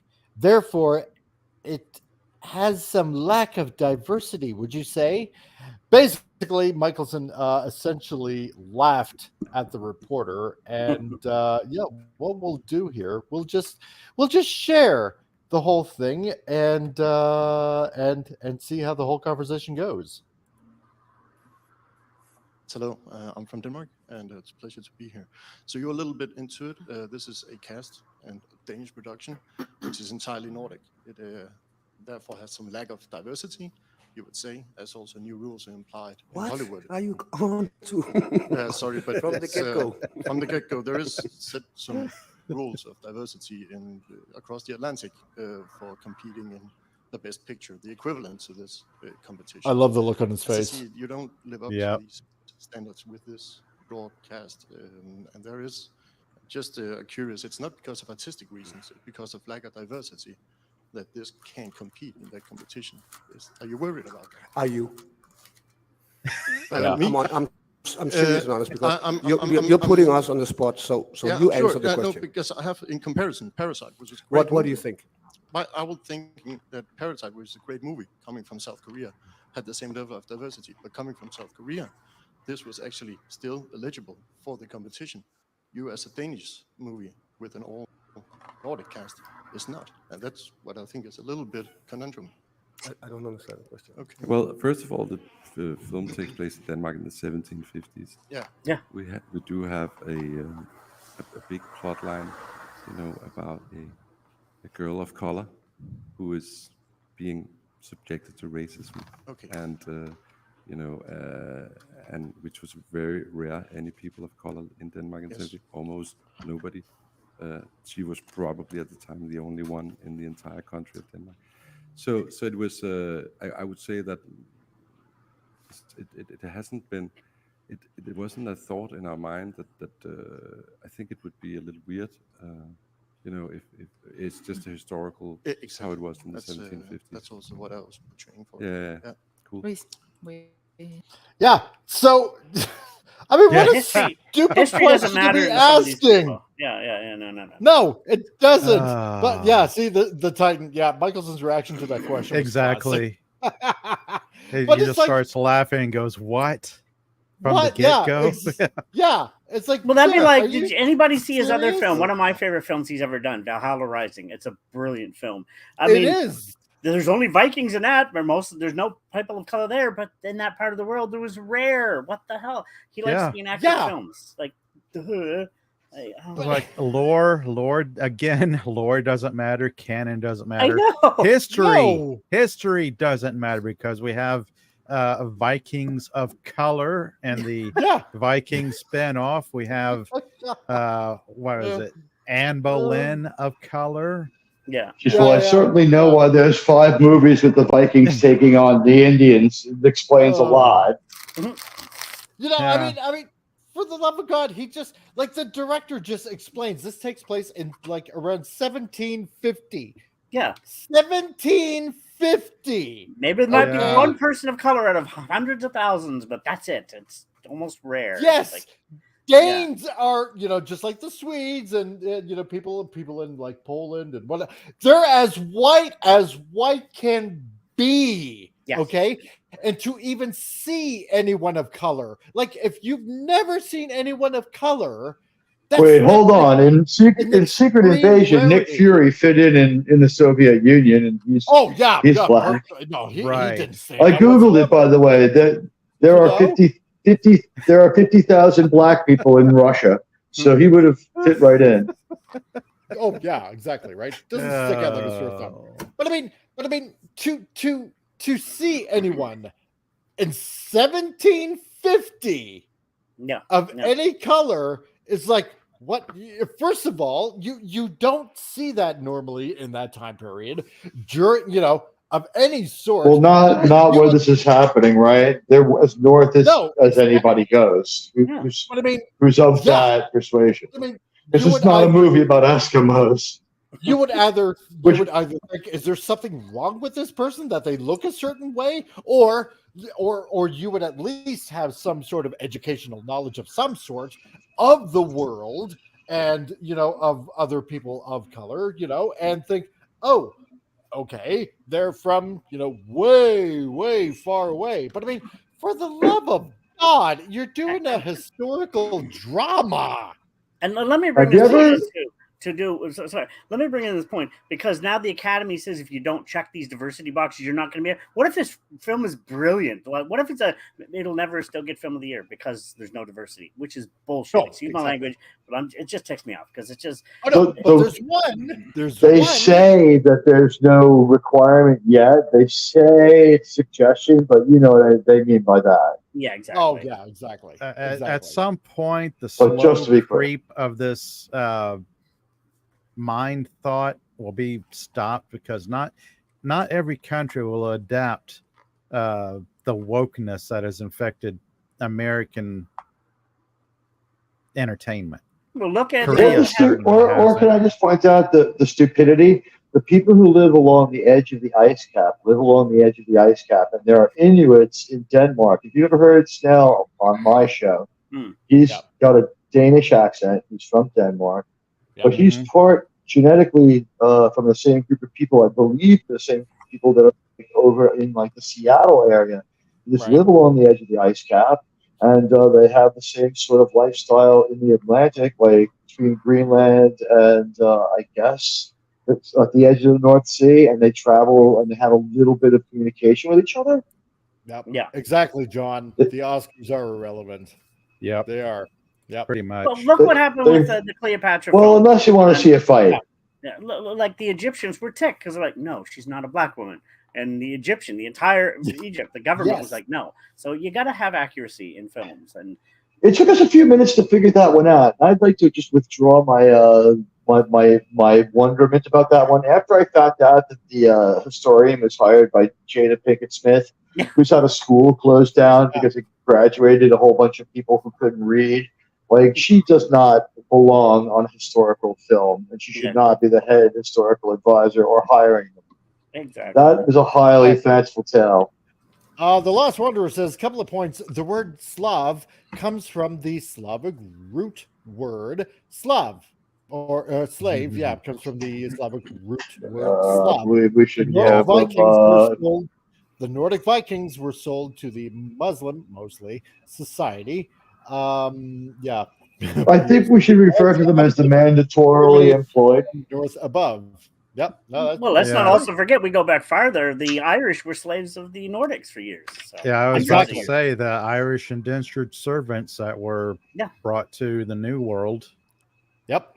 That's right. You guys, you know me. I've got a heart of Nuremberg. I think we need to be more euphemistic about the word that rhymes with knave. I think we should say like mandatorily employed persons or something. Because I think if you say the bad word too many times, YouTube starts to form an impression of you. Yeah. True. Right. The reporter, so like in. And by the way, guys in the chat, you have more freedom of speech than us. I hate to be a killjoy. I just don't want to see Mike getting shadow banned or in trouble. I think you could say it a couple of times, and you could probably say historical bad guys' names from Europe and World War II in context. But if we're going to talk about the trade of mandatorily employed people, or people who couldn't quit, whatever you want to talk about, the people who don't quit, however we want to euphemize it, we are forced to say that, or we can't, because if we don't have a channel, we can't communicate with anyone. No. Yep. And we know there's people out there who have bad intentions. So, and that's why we have the. I apologize. So the reporter then explained, it is said that there are some rules of diversity across the Atlantic for competing in the Academy Awards Best Picture. The equivalent to this competition, as I see, you don't live up to these standards with this broadcast.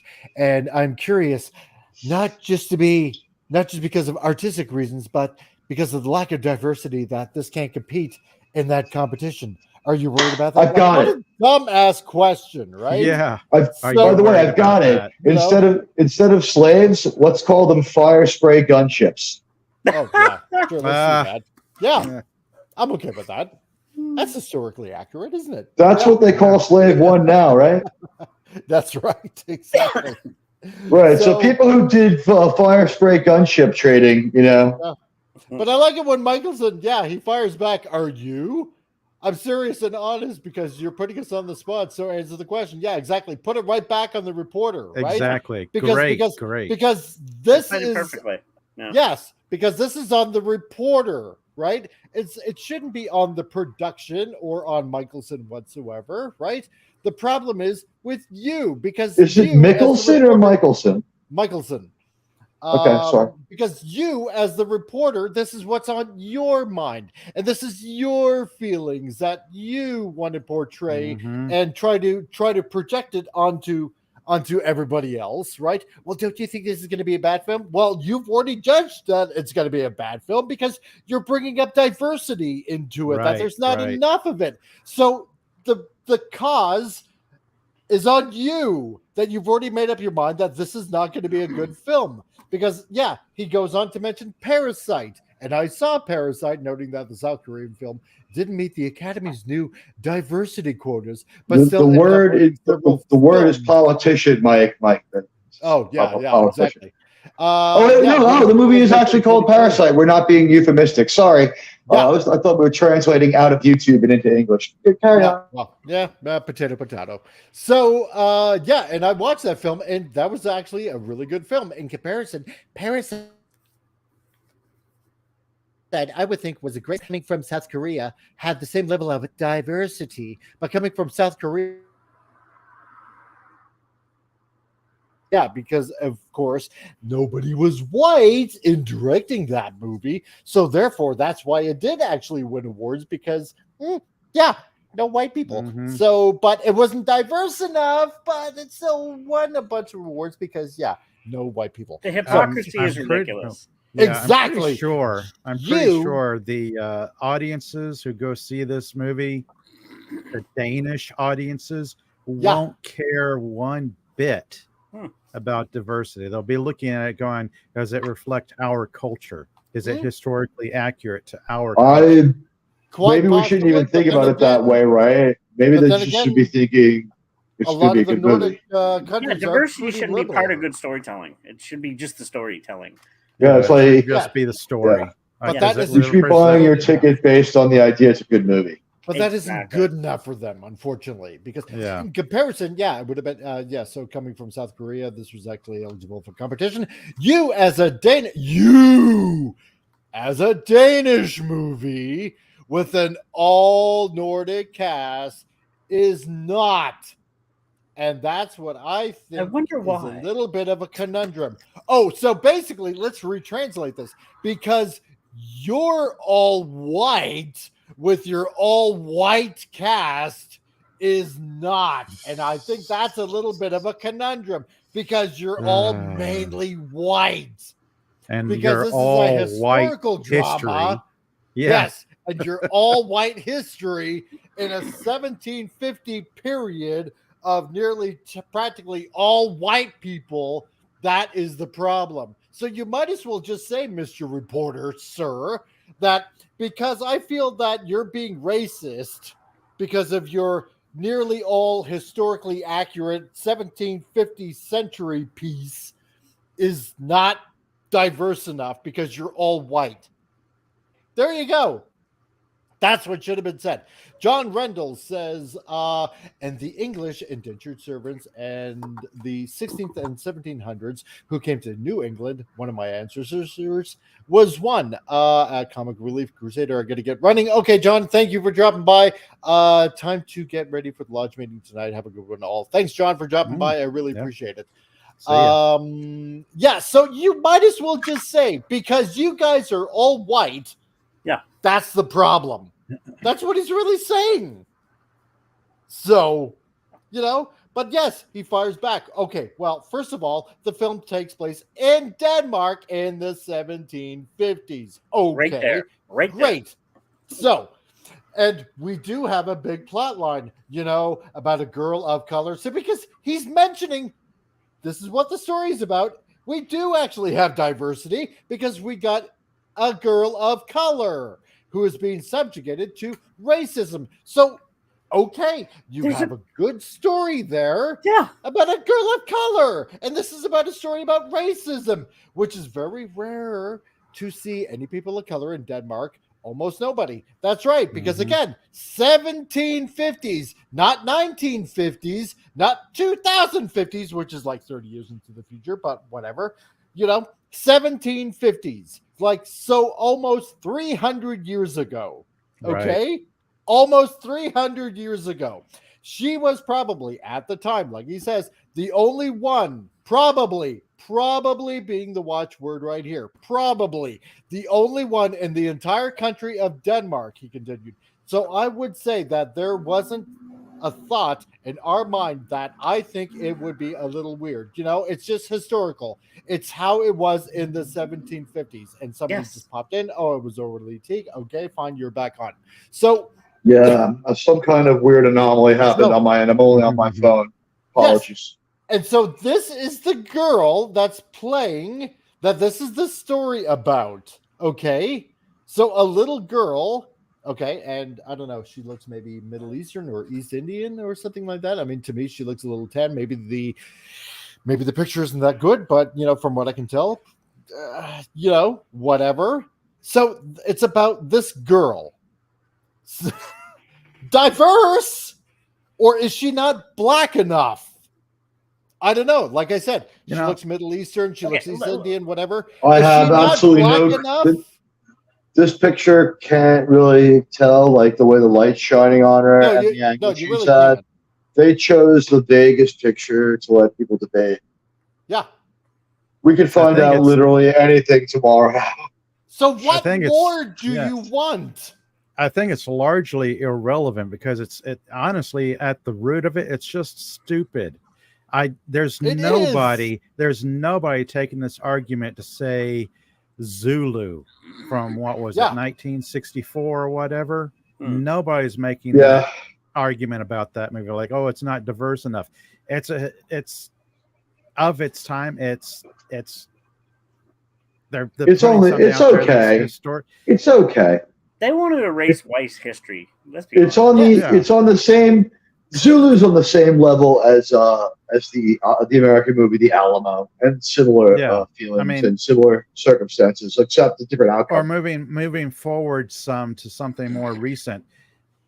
There's nobody saying, "Oh, Wakanda is not diverse enough." I was thinking that same thing. The entire production class was people of color, and good on them. It was an awesome film. Correction, we said it on this show over and over. And it's like, but yet if it's an all white thing, now they can't have that. But it's history. Exactly. Like what was it that You can make a lone wolf serial killer with a white guy. That's about it. Like a few years ago, what was it? BBC was doing a live action drama or something like that of like one of their queens from who knows what it was, but they had to make her black.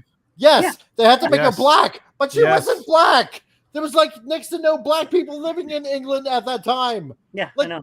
Why? You're making everything historically accurate, but no, this is actually the real story of her.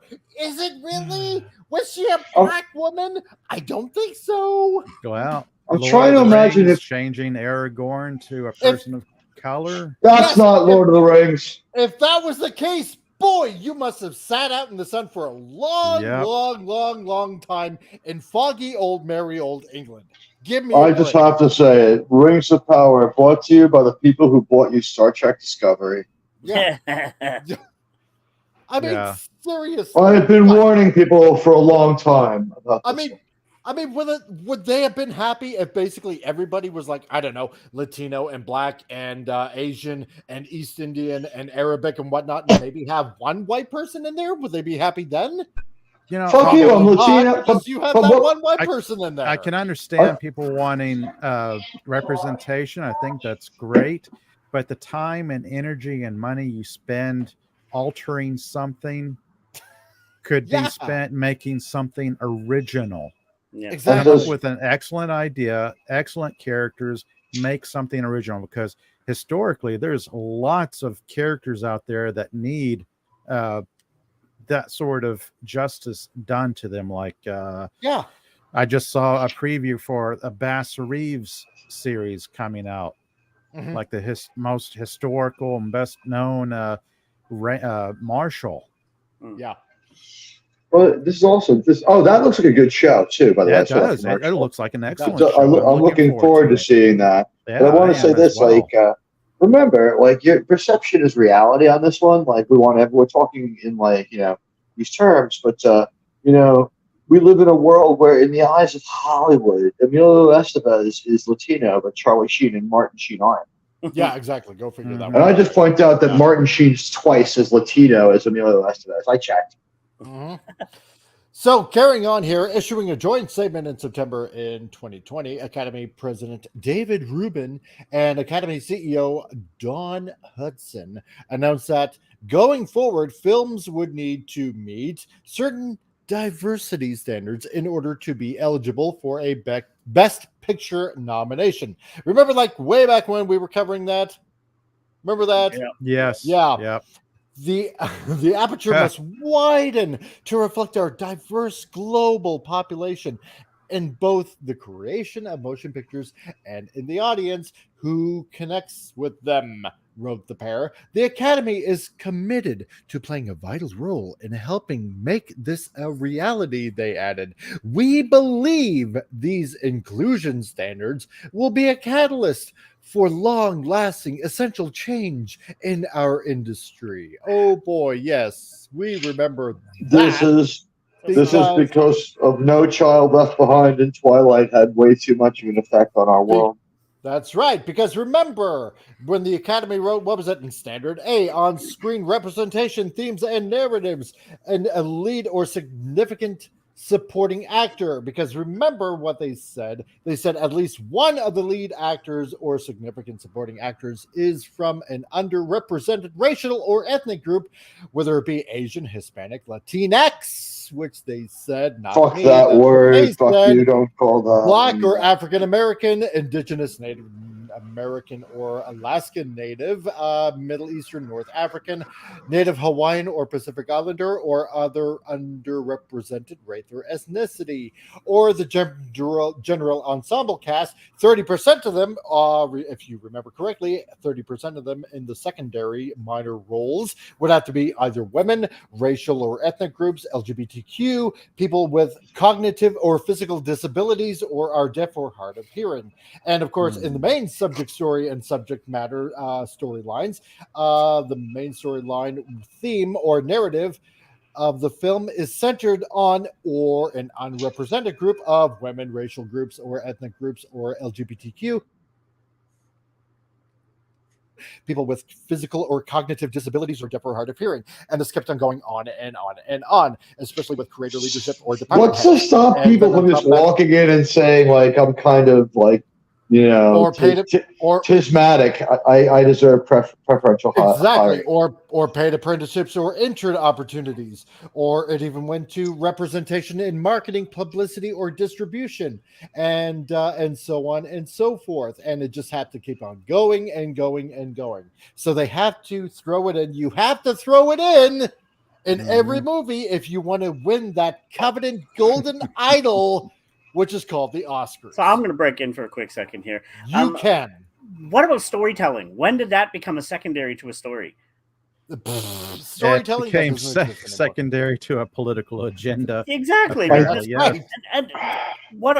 I just don't get it. Like, what if it's? I don't get it either. I think even Hollywood has said that they're not going to make people live by these rules. This lasted I think in the last couple of weeks we've seen them start to talk about this again, and that might be why we're hearing about it. Because I think what happened is a lot of people rightly said, well, so what are we going to do? All make movies about people in prison with like some female diverse guards? Exactly. Yeah. Mm-hmm. There you go. What about the story of like the? How do we make a biopic? You know, Whoopi Goldberg as Nixon. Yeah, exactly. Titan says, "Thank you, Admiral Teague. F that Latinx crap. Someone calling me is just that to get their job relocated." Exactly. I'm Latino, and I'm also white. So like, yeah. So you don't care because you're mostly white. Yeah. Well, but the thing is, I shake my head when they say you need to see yourself in the movie because, like, you know who else is Latino? Believe it or not, you know who's Latino? Yeah. Poe Dameron. Oh, there you go. Yeah. He's Cuban and Honduran. Yep. That's right. Oh, grew up in New York. Mostly white. So because there are Latino people that are white, and to say otherwise would be racist. Because that means that Emilio Estevez is in fact Latino, but Charlie Sheen isn't. And I would just say, hey, Cameron Diaz doesn't look much like Jennifer Lopez, but they're equally Latino. That's right. My favorite has always been. No, go ahead. Go ahead. I was just about to say my favorite has always been Elizabeth Warren claiming to be Native American. Oh yeah, like 1/1000th. I have I'm 3% Native American. I according to 23andMe. And so that means I'm 900. So would anyone call me a Native American at 3%? It's preposterous, right? It's preposterous. Yeah, exactly. And it would be self-important. Imagine if you came to my house and had like a dream catcher and I was like, welcome to my lodge. You know what I mean? And like had like Indian like motif. Like people like you'd start to like look at each other like, why is like Admiral's place look like the Overlook Hotel? And it's like it would be grandiose, right? And so I figured it out though. I'm 900 times more Native American than she is at what she gave as her number. I just want to briefly say thanks for the 3 people that are watching on Rumble. Thank you very much. I really, really, really appreciate it. If you can, give a like. And the many more who will listen later because Rumble is great. Exactly. So you know what? You're going to have 200 views tomorrow. Because we mentioned this like months and months ago about the whole Academy thing, the Academy Awards thing.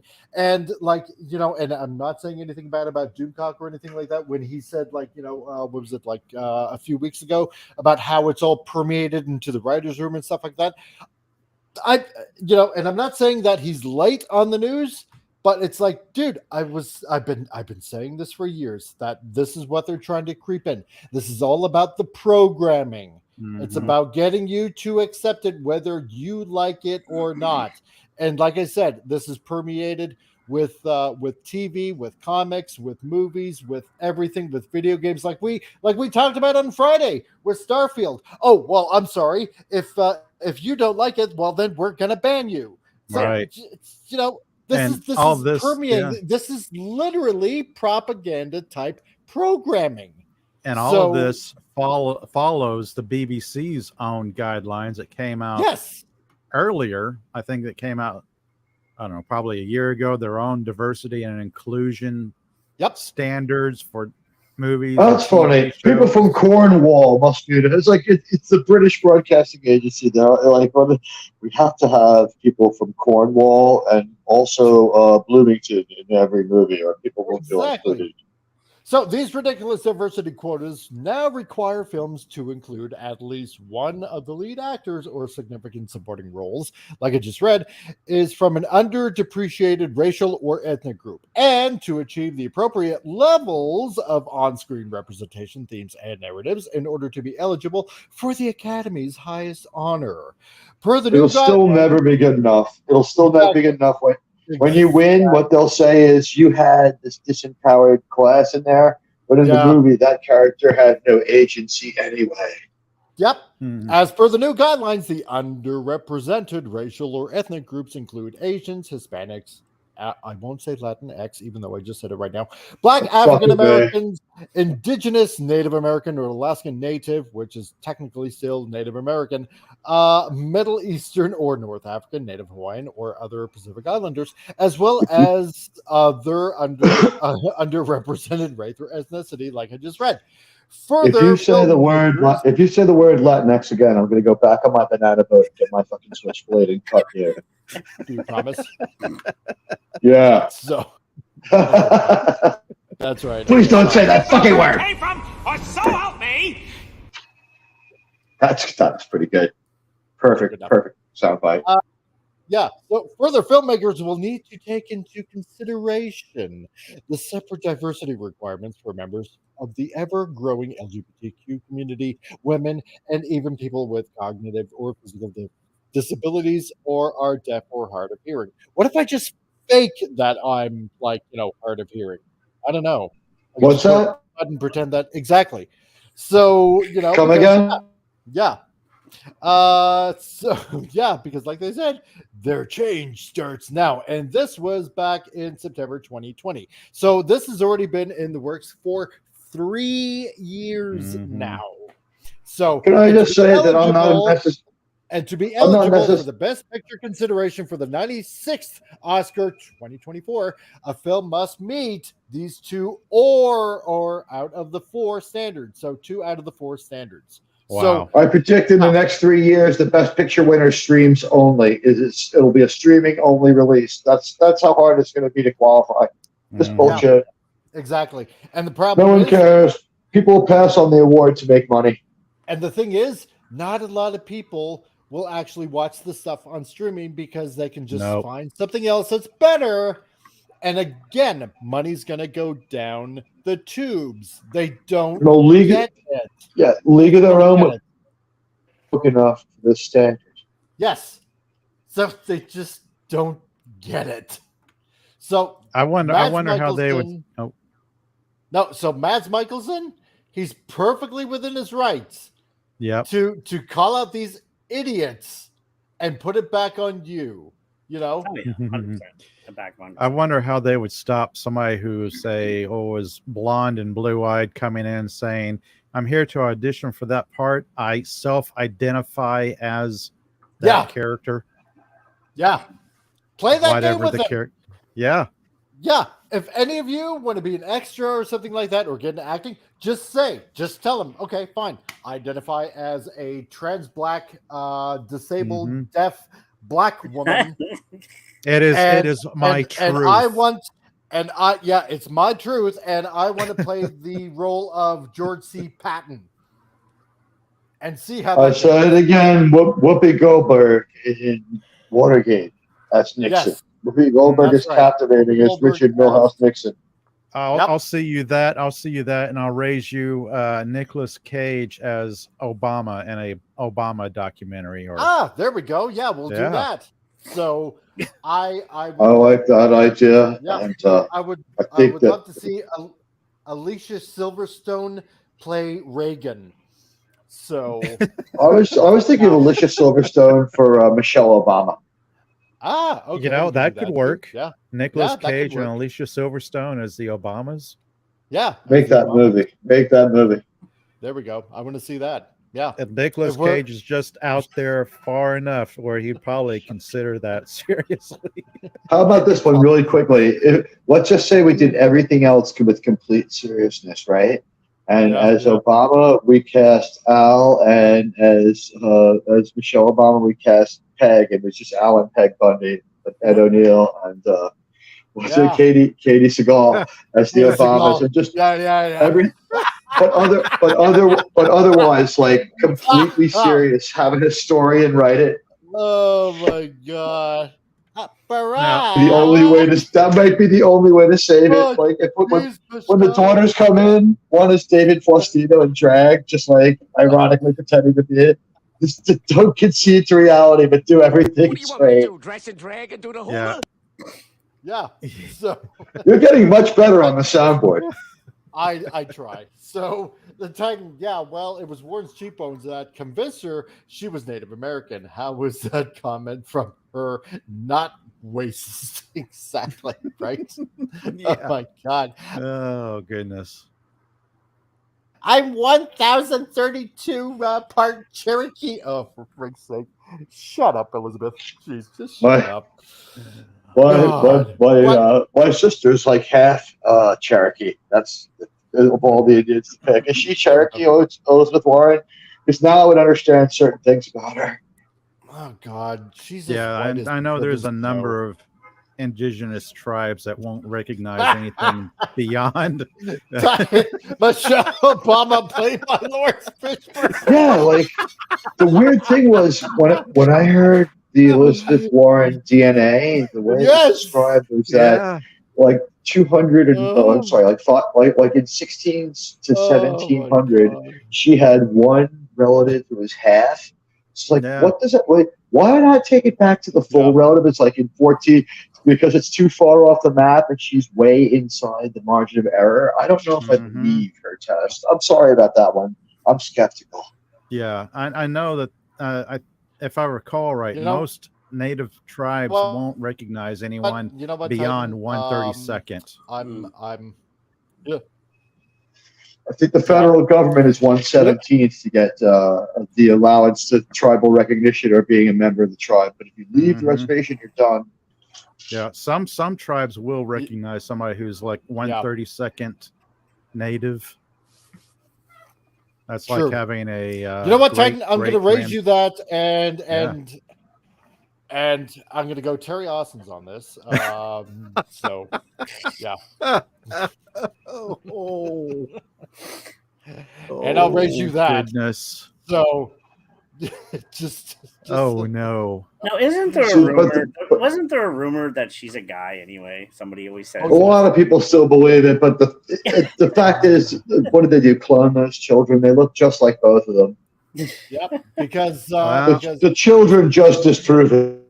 Because he had a best buddy by the name of Michael, and you could clearly see, you can look it up, and he's clearly a dude. And then all of a sudden, out of nowhere, Michelle entered the picture, and Michael disappeared.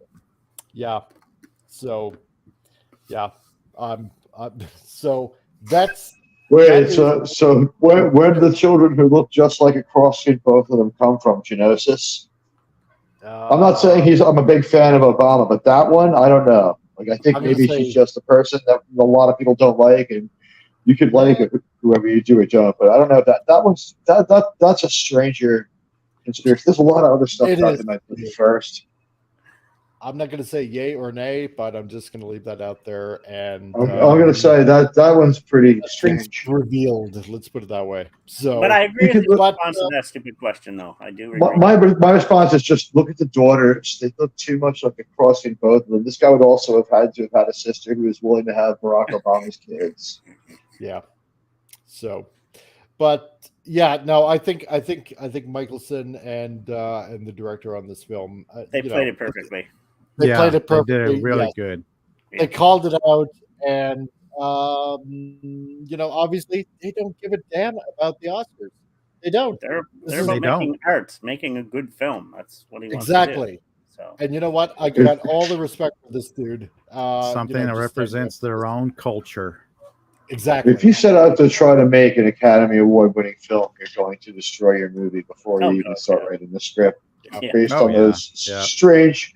Are they finally walking away from them, or is the reason they're in the news again because people are arguing that they're insane? Like, is Hollywood sort of divided over this standard? They might be, right?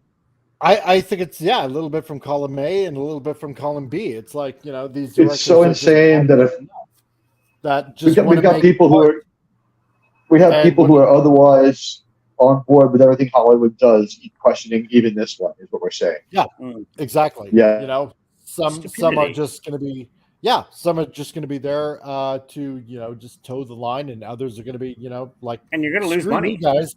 Yeah.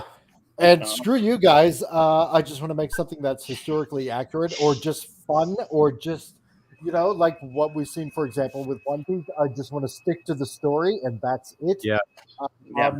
No, I just want to stick to what the comic book character actually is. I want to stay true to the historical period that it was in. You know, I just want to do this. That's true to life. And that's it. And as we can see clearly, because we've seen it enough times in Hollywood by now, where all these movies are crashing and tanking and people are screaming, oh, well, it's the audience's fault. It's like, no, it's you. It's everything that you're trying to push. It's everything that you are, basically. And everything else that is just staying true to form is a big giant hit. Who knew? It's such an obvious formula. So it's a hypocritical ideology to begin with. Let's be honest. It's just It is. But yet, some of those people on that left, you can't do this. They don't want you to do that. But yet, they force this thing called, you've probably heard of the word cisgender. Yeah. Nobody wants to call that. That's when we took what we used to call everybody and made up a weird term for it to make it sound like a disease. And now some people are like not comfortable with being called that. Like, well, they shouldn't be, and you shouldn't. But that's okay to say something nobody wants to say. But yet we say something to you people. You don't want to say. Would that be? I don't understand the concept of their thinking. It's like they immediately explode into this rage. Let's just be respectful of each other. Like, just what the hell. It's like they've grown up into basically spoiled brats. That's all that they've grown up. Put it this way. I'm going to say this right now. That shows timeouts never work. Remember the timeout corner timeout? Yeah, exactly. Well, I'll paraphrase. Everybody gets a trophy. Yeah. What is it? What is his name? Jordan Peterson. I'm paraphrasing him some when he says we shouldn't accept changes to the language that don't come organically. Exactly. That's right. Remember, like a certain word for Latinos that came from some weird office in Hollywood. Right. Yeah. Remember that movie, the Pixar movie, The Incredibles? Yeah. Remember the bad guy in The Incredibles syndrome, right? When he's fighting Mr. Incredible and he has all these gadgets and stuff like that. When everybody's special. When everybody's super, then nobody will be. Yeah. Yep. So this is just basically NPC mentality. Do what we say. We will all be as one. We will all be of hive mind. We will all think alike. But it doesn't work that way. It never works that way.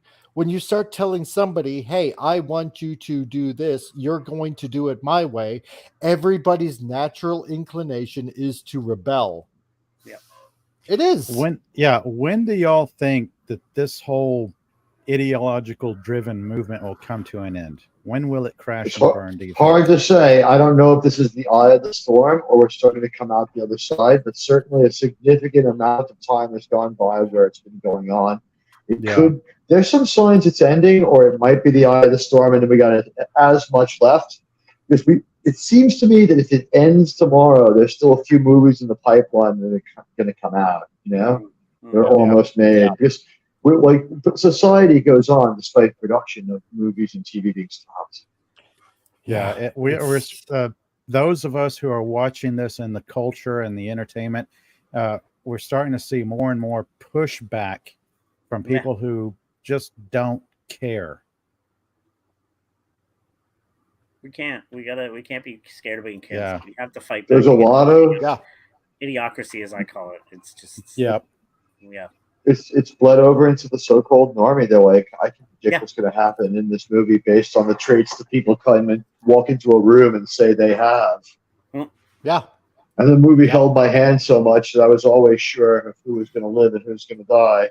And that's how I feel somewhat about Ahsoka, unless some things happen tomorrow. Tonight or tomorrow. You know, when does it drop? Does it drop tonight? I believe, it drops tonight. So they finally took one piece of advice. They took one piece of advice from me. Start dropping your shit at 9 p.m. Eastern. It's 6 p.m. your time. Yeah. You know, the thing is I think ultimately, all of us, in one way or another, I think we all have ourselves to blame, because maybe we should have said something sooner. You know, instead of slowly letting it creep in, you know, bit by bit. Because I'm reminded of what this old German pastor said during World War II, during the Nazi era. Okay. And I'm paraphrasing here, so if I don't get it right, please forgive me. But it was along the lines of, you know, when they came after one group, I didn't say anything. And then when they came after another group, I didn't say anything. And when they came after the Jews, I didn't say anything until they came after me, and there was nobody left to speak for me. Yeah. And this is what it is. Titan George says, Carlin said it himself, but yeah. Yep. Yeah. All this fake outrage is just Marxism 101. It's the proletariat versus the proletariat. Bourgeoisie. Proletariat bourgeois. Versus the bourgeois. They're just changing it up a little bit. Divide and conquer. Yep. Titan, you seem to be more or less, I think it's pretty much correct. Exactly. Well, we have, Carl Schwab and all those people? Yeah. More in control than we think, but anyway. They came for Doctor Who, and I didn't say anything because I wasn't a Whovian. They came for Battlestar Galactica, and I didn't say anything because I wasn't. So the Battlestar Galactica thing wasn't so bad. Yeah, they came They came for Star Trek, and I didn't say anything because I wasn't a Trekkie, and so on. So and that's when I started screaming and yelling. Yeah. I started screaming and yelling after Trek 09. I was like, what the hell would I just pay money for? It's the same thing. It's the same exact thing. You know, it's just basically, it's just different. It's just in media. And, you know, this is what they try to do. They try to force media to try to force people to align with their values all the time. Well, you got Vanguard, the Rothschilds, Rockefellers. They all own most all the media, so they can control what they want to people to do. Exactly. Because once you control the media, then you hope to change the paradigm of society itself. Yeah. And then you get that idealistic world that you're hoping for, which is, for some odd warped reason, that's the way they want it. I don't get it, but the elite make no sense. I mean, did you see recently what happened with Oprah and The Rock, which I was a big fan, but they asking money for Hawaii. I'm like, or Maui. I'm like, well, you guys billionaires? Why don't you could oh my gosh. Yeah. Why aren't you giving your money? Your checkbooks. Yeah. Bust you got to start out by saying I've started the fund with $100,000, or you just don't have any credibility. Right. Now they're asking. She's a billionaire. They're asking for other people to give up their money, not themselves. And no. Like I said, they needed to throw $100,000, fastball it right in there before they could tell anyone else to do anything. Yeah. Oh, actually, with her money, I'd say a few million with her. She's so rich, it's not funny. It's fair enough. Yeah. And doesn't she own like 2,200 acres or something over there? Which nothing got burnt down. Her land is perfectly safe. Go figure. Exactly. Anyway. Amazing how that didn't happen. Yeah. You know, boy, oh boy. Actually, even Jason Momoa called them out on that, because he called them out on that. He's like, yeah, this is a bunch of bullshit. He didn't. Oh, did he really? Oh, yeah, he did. Oh, nice. Oh, goodness. Oh, good for him. What, the fire or the way whose house burned? The way they presented this little offering to what? Hey, give us money. He's like, oh yeah, okay, yeah. Give up your own money. No one knows why that fire did what it did, but that is weird. A weird detail. And when she's being that fortunate, the fact that she could have started out by saying, I've already given $1 million or $650,000 or like $2 million to this fund.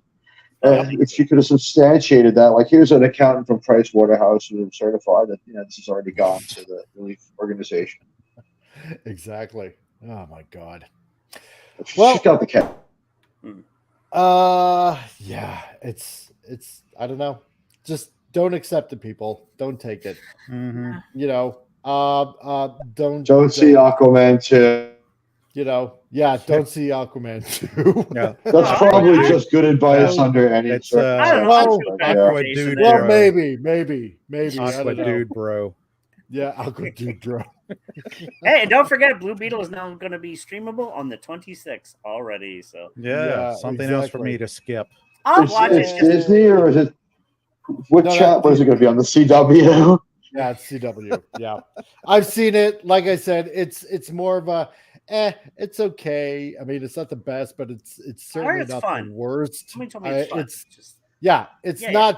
It's not bad.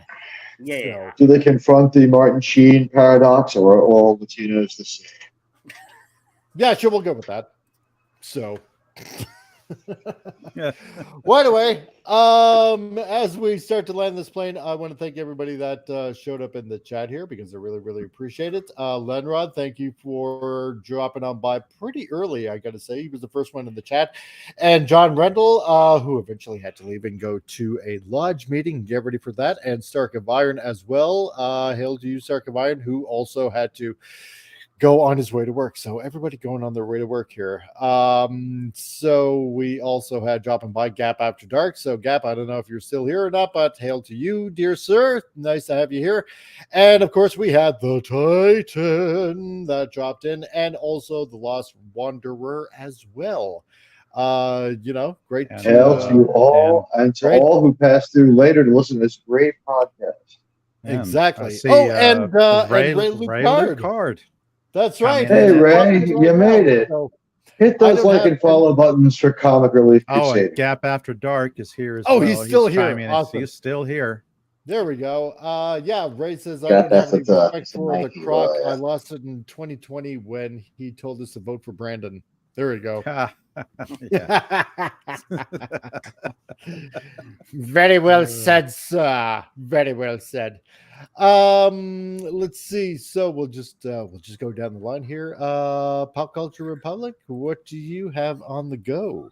Okay, well, I'm working on new ideas for upcoming live streams. I had a really good one recently where I discussed comic books, going back to my comic book roots, chatting about some things, Image Comics. I'm looking forward to more ideas.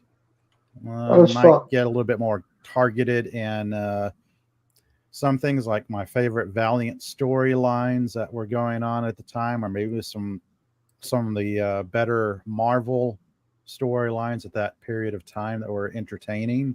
Yeah. Taking a break from the K dramas because I'm K drama'd out at this point. I have been binge watching a lot of great TV. Foreign shores. Because the TV landscape here in this country is a wasteland. Dismal. Yeah. I've been watching a lot of Gamera on Netflix. Gamera Rebirth. Yeah. So just because, it's not Godzilla and it is Japanese and it is a big giant kaiju turtle. So, on top of that, I wanted to see him fly through the air. So, yeah, I'm a stickler for that. Yeah, you can't beat that. Yeah.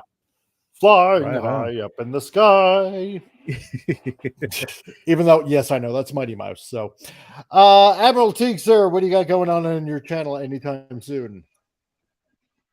My name is Admiral Teague, and I'm a fan of the New York Jets.